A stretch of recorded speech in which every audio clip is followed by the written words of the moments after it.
यार don't you think कि बीते 4-5 सालों में कॉम्पिटिटिव एग्जाम्स के अराउंड काफी सारा कंटेंट हमें देखने को मिल रहा है। Aspirants, Kota factory, half CA, crash course, लाखों में एक, आल्मा मैटर्स। इवन एस्पिरेंट्स ने तो एसके सर की क्लास और संदीप भैया जैसे स्पिन ऑफ्स लाकर अपना एक यूनिवर्स ही बना रखा है। बट क्या तुमने कभी सोचा है कि इन 4-5 सालों में ऐसा क्या बदल गया जिसकी वजह से इतनी ज्यादा बड़ी क्वांटिटी में हमें कॉम्पिटिटिव एग्जाम्स और उससे जुड़ा कंटेंट देखने को मिल रहा है। जहाँ पहले जेडब्ल्यू और यूपीएससी के ऊपर तो मेकर्स ने काफी कुछ बना ही दिया है, बट अब सीए और फ्यूचर में एसएसबी को भी कवर करने की इनकी तैयारी है। अब यार एंटरटेनमेंट इंडस्ट्री में आए इस ड्रास्टिक चेंज को समझने के लिए हमें पहले ट्रेंड को समझना पड़ेगा। यश राज मुखाटे का रसोड़े में कौन था डायलॉग म्यूजिक मिक्स तो तुम्हें याद ही होगा, जो कि लॉकडाउन के टाइम पर वायरल हुआ था। और उस डायलॉग म्यूजिक मिक्स के वायरल होने के बाद कई सारे म्यूजिशियंस निकल कर आए थे जिन्होंने सेम टेक्निक का यूज किया नए नए ट्रैक्स बनाने में और वायरल होने में। बेसिकली यहाँ पर यशराज का रसोड़े में कौन था वाला वीडियो सोशल मीडिया पे लोगों के बीच पॉपुलर होने के बाद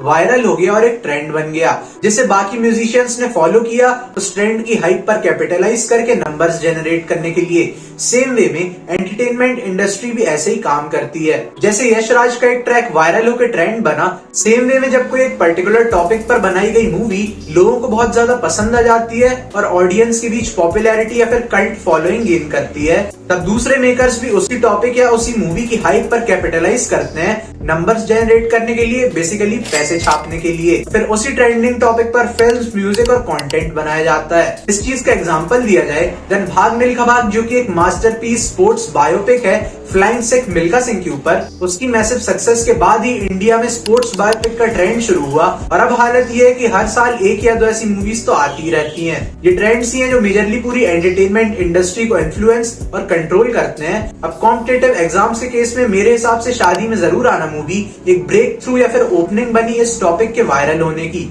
जहां हाँ मैं मानता हूँ कि ये मूवी ज्यादा फोकस थी सत्तू और आरती की लव स्टोरी पर, बट स्टिल सत्तू के आईएएस ऑफिसर बनने वाले मूवमेंट ने ना जाने कितने लोगों को यूपीएससी क्रैक करने का मोटिवेशन दे दिया होगा। और उसके भी ऊपर 2017 में शादी में जरूर आने के रिलीज होने के बाद 2019 में सुपर 30 और कोटा फैक्ट्री ने इसी कॉम्पिटिटिव एग्जाम वाले माहौल को आगे खींचते हुए इसे एक काइंड ऑफ ट्रेंड बना दिया।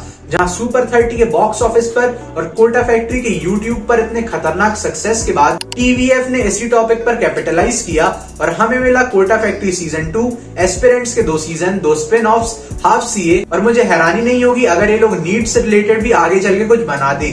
देन फिल्म मेकर्स भी, जो कि किसी भी ट्रेंड पर कैपिटलाइज करने में थोड़ा पीछे रह जाते हैं फॉर ऑब्वियस रीजंस, क्योंकि मूवीज बनाने में ज्यादा टाइम भी लगता है, उन्होंने भी इसी टॉपिक की अपील और पब्लिक में क्रेज देखते हुए 12th फेल बनाई। जहां मैं ये कहना चाहूंगा कि विदु विनोद चोपड़ा एक शानदार फिल्म मेकर तो है ही, बट साथ में वो एक अच्छे बिजनेसमैन भी हैं, जिसने एक्चुअली एक ट्रेंड को समझते हुए उस पर पैसे लगाने की सोची। एंड मैं वापस कह रहा हूँ कि मुझे ज्यादा हैरानी नहीं होगी कि 12th फेल की मैसिव सक्सेस के बाद हमें एक के बाद एक यूपीएससी या फिर जेडब्ल्यू पर फोकस्ड मूवीज देखने को मिले। और इंडियन फिल्म मार्केट जिसने भी बायोपिक से मास मूवीज की तरफ शिफ्ट लिया है, वो वापस एक टर्न ले ले कॉम्पिटिटिव एग्जाम्स पर बेस्ड मूवीज की तरफ। लेकिन यहाँ एक और क्वेश्चन ये भी आता है कि क्यों लोगों के बीच इतना ज्यादा क्रेज है इन सारी सीरीज और मूवीज को लेकर। जैसा मैंने पहले बताया कि कैसे लोग ट्रेंड को फॉलो करते हैं, उसी वे में वाइस वर्सा ट्रेंड भी लोगों को फॉलो करता है। ये बस एक साइकिल है जो चलती रहती है। कोई भी चीज पॉपुलर कब होती है? जब एक major part of the society जैसे कि मैं और आप उस टॉपिक से एक सिमिलर कनेक्शन फील कर पाए। और कॉम्पिटिटिव एग्जाम्स के केस में भी ये मेजर क्राउड बन जाता है स्टूडेंट्स, अगेन मैं और आप, जहां भारत की जनसंख्या का अच्छा खासा पार्ट वही यूथ है जो कि अभी स्कूल या कॉलेज में पढ़ रहा है। इवन यही क्राउड कॉम्पिटिटिव एग्जाम से घिरा हुआ है। पीसीएम और पीसी वाले जेडब्ल्यू और नीट देते हैं, कॉमर्स वाले सीए या फिर सीएस की प्रिपरेशन करते हैं और आर्ट्स वाले यूपीएससी की। और इसीलिए इस क्राउड का इस कंटेंट से कनेक्शन बना पाना काफी ज्यादा इजी हो जाता है, क्योंकि सीरीज या मूवीज में इन कैरेक्टर्स की स्टोरी भी हमें अपनी या अपने आसपास की स्टोरीज ही लगने लगती है। कोटा में कोचिंग, पीजीज, हॉस्टल और मेस कल्चर दिखाकर टीवीएफ ने स्टूडेंट्स की उस दुखती रग पर हाथ रखा है जिसे आज तक लोगों ने बस पढ़ा और सुना था।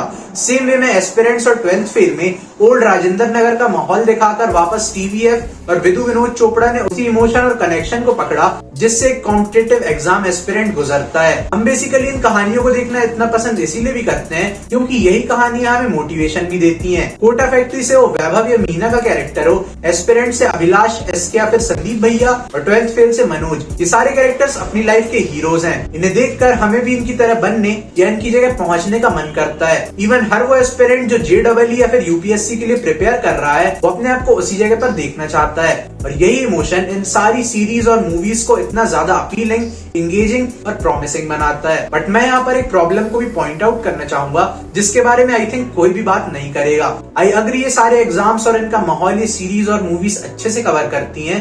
हमें कैरेक्टर्स का सक्सेस और फेलियर दोनों दिखाए जाते हैं। इवन कोटा फैक्ट्री सीजन 2 इस सब में काफी ज्यादा डार्क भी जा चुकी है। बट मैं मानता हूँ कि इस टाइप के कंटेंट का इंटरनेट पर इतना ज्यादा इन्फ्लुएंस कहीं ना कहीं न्यू स्टूडेंट्स पर अननेसेसरी पीयर प्रेशर डालता है कॉम्पिटिटिव एग्जाम्स में घुसने का।